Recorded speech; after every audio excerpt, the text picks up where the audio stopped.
Hi friends, welcome to our YouTube channel education concepts. Notification డీటెయిల్స్లోకి వెళ్ళబోయే ముందు మీకు ఒక ఇన్ఫర్మేషన్. ఎవరైతే కాంట్రాక్ట్ జాబ్స్ అవసరం లేదు, జాబ్ లొకేషన్ నాకు దగ్గరగా ఉండాలి అండ్ ఆల్సో నోటిఫికేషన్లో వేకెన్సీస్ ఎక్కువ ఉంటేనే అప్లై అయితే చేస్తాను అనే వాళ్ళు ఉంటారు, వీడియోని స్కిప్ చేయండి. ఎందుకంటే ప్రజెంట్ ఉన్న సిచ్యువేషన్స్లో స్టేట్ గవర్నమెంట్ కానీ సెంట్రల్ గవర్నమెంట్స్ కానీ ఏ జాబ్ నోటిఫికేషన్స్ రిలీజ్ చేయట్లా.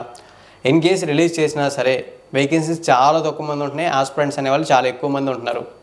సో దాన్ని బేస్ చేసుకుని నాకు జాబ్ కావాలి అనుకుంటే అది ఖచ్చితంగా ప్రైవేట్ సెక్టర్లో చేయాలి, లేదా contract job or outsourcing job చేయాలి, లేదనుకుంటే ఇంటి దగ్గర ఉండి ఏదైనా పని అయితే చేసుకోవచ్చు. ఇన్ కేస్ జాబ్ కావాలంటే job location not a problem అనుకుని ఫీల్ అవ్వాలి అండ్ ఆల్సో వేకెన్సీస్ తక్కువ ఉన్నా సరే ట్రై అయితే చేయాలి. సో అలాంటి వాళ్ళు ఎవరైనా ఉంటే వీడియోని ఎండింగ్ వరకు అయితే చూడండి. ఇక వివరాల్లోకి వెళ్తే ఇప్పుడు మీకు నేను షేర్ చేసే job notification broadcast engineering consultancy India limited నుంచి రిలీజ్ అయింది. అది కూడా మనకి election commission of India needed ప్రకారం ఏవైతే కొన్ని పోస్టులు అవసరమో వాటి కోసం ఈ రిక్రూట్మెంట్ని అనౌన్స్ అయితే చేశారు. నోటిఫికేషన్ అయితే మనకి అఫీషియల్గా జనవరి 23, 2024 అనౌన్స్ అయితే చేశారు. ఈ జాబ్స్ని షార్ట్ టర్మ్ కాంట్రాక్ట్ బేసిక్ మీద తీసుకుంటున్నారు.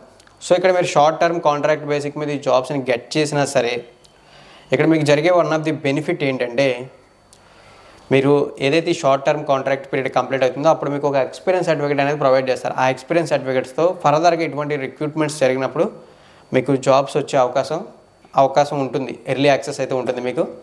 అండ్ ఆల్సో మీకు ఏమైనా ప్రైవేట్ సెక్టర్లో ఇటువంటి టైప్ జాబ్స్ ఉన్నా సరే వాటికి అప్లై చేసినప్పుడైనా సరే సో ఒక రికగ్నైజ్డ్ ఆర్గనైజేషన్లో జాబ్ చేశారని చెప్పేసి మిమ్మల్ని కన్సిడర్ చేయడం అయితే జరుగుతుంది.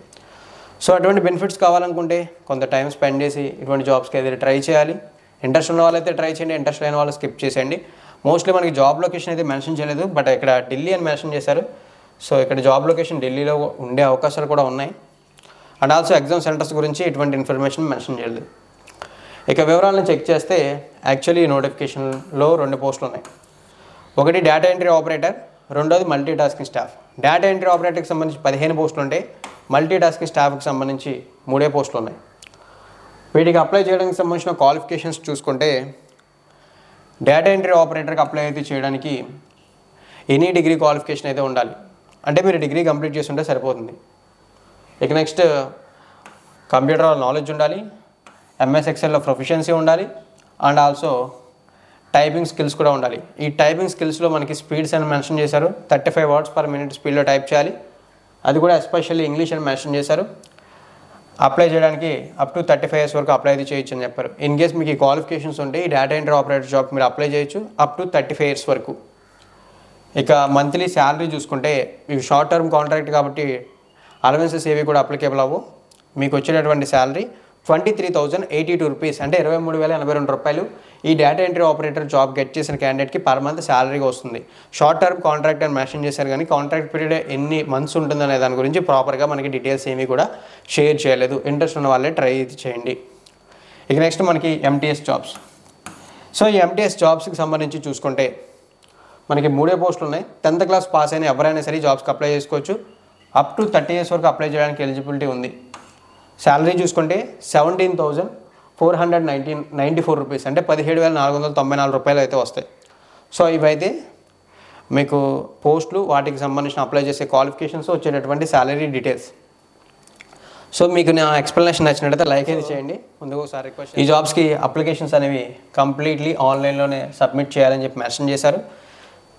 ఇక నెక్స్ట్ మనకి సెలక్షన్ ప్రాసెస్ ఎలా ఉంటుందంటే, అప్లై చేసిన క్యాండిడేట్స్లో ఎవరైతే క్యాండిడేట్స్ వాళ్ళ రిక్వైర్మెంట్స్ని ఫుల్ఫిల్ చేసే విధంగా ఉంటారో వాళ్ళని షార్ట్ లిస్ట్ చేసి వాళ్ళని త్రూ ఈమెయిల్ ద్వారా కానీ టెలిఫోన్ ద్వారా కానీ కాంటాక్ట్ అయ్యి స్కిల్ టెస్ట్ అంటే ఇంటర్వ్యూస్ లాంటివి కండక్ట్ చేసి వాళ్ళకి జాబ్స్ ఇవ్వడం అయితే జరుగుతుందని చెప్పి మెన్షన్ చేశారు. ఇక ఈ జాబ్స్కి అప్లై చేయడానికి లాస్ట్ డేట్ చూసుకుంటే మనకి February 7వ తారీఖు లాస్ట్ డేట్గా మెన్షన్ చేయడంతో పాటు మనకి అప్లై చేసేటప్పుడు ఏమన్నా డౌట్స్ ఉన్నా కాంటాక్ట్ అవ్వడానికి telephone number and mail address కూడా ప్రొవైడ్ అయితే చేశారు. ఇక్కడ మనకి బ్యాడ్ న్యూస్ ఏదైనా ఉంది అంటే ఈ జాబ్స్కి అప్లై చేయడానికి కూడా అప్లికేషన్ ఫీజు మెన్షన్ చేశారు. షార్ట్ టర్మ్ కాంట్రాక్ట్ జాబ్స్కి కూడా అప్లికేషన్ ఫీజు, ఇది వ్యాపారం అన్నట్టే తయారైంది ఏ జాబ్ నోటిఫికేషన్ రిలీజ్ అయినా సరే. సో ఇప్పుడు ఈ అప్లికేషన్ ఫీజు అనేది చూసుకుంటే జనరల్ కేటగిరీ వాళ్ళు అప్లై చేస్తే 885 రూపాయలు అప్లికేషన్ ఫీజు, ఓబీసీ వాళ్ళకి కూడా సేమ్. ఇక ఎస్సీ ఎస్టీ వాళ్ళకి 531 రూపాయలు అప్లికేషన్ ఫీజుగా మెన్షన్ అయితే చేశారు. సో ఇవైతే అప్లికేషన్ ఫీజెస్ ఈ జాబ్స్కి అప్లై అయితే చేయడానికి. ఇంట్రెస్ట్ ఉంటే ట్రై అయితే చేయండి. ఇంట్రెస్ట్ లేకపోతే స్కిప్ చేయండి. ఎవరికైనా షేర్ చేయాలనుకుంటే ఇన్ఫర్మేషన్ తప్పకుండా షేర్ చేయండి. ఎందుకంటే ప్రజెంట్ ఉన్న సిచ్యువేషన్లో ఏ చిన్న జాబ్ ఆపర్చునిటీ వచ్చినా యూజ్ చేసుకోవడానికి చాలామంది రెడీగా ఉన్నారు, మనకి ఇంట్రెస్ట్ లేకపోయినా సరే. సో ఈ వీడియోకి అయితే ఇంతే ఫ్రెండ్స్. ఇన్ కేస్ నా ఎక్స్ప్లెనేషన్ కాస్త ఇంప్రెసివ్గా ఉందనిపిస్తే లైక్ చేయండి. ఏమైనా మిస్టేక్స్ చేస్తుంటే కామెంట్ చేసి ఆ మిస్టేక్స్ని రెక్టిఫై చేయడానికి ట్రై చేయండి. మరిన్ని ఇటువంటి రెగ్యులర్ జాబ్ నోటిఫికేషన్ డీటెయిల్స్ని ఏమైనా తెలుసుకోవాలి అనే ఇంట్రెస్ట్ ఉంటే మన ఛానల్ని సబ్స్క్రైబ్ చేసి నోటిఫికేషన్స్ కోసం బెల్ ఐకాన్ యాక్టివేట్ చేయండి. థ్యాంక్ యూ ఫ్రెండ్స్, వీడియోని ఎండింగ్ వరకు వాచ్ చేసినందుకు. అండ్ ఆల్సో వన్ థింగ్, మీకు కావాల్సినటువంటి నోటిఫికేషన్ లింక్స్ కానీ అప్లికేషన్ లింక్స్ కానీ డిస్క్రిప్షన్లో అవైలబుల్గా ఉంటాయి.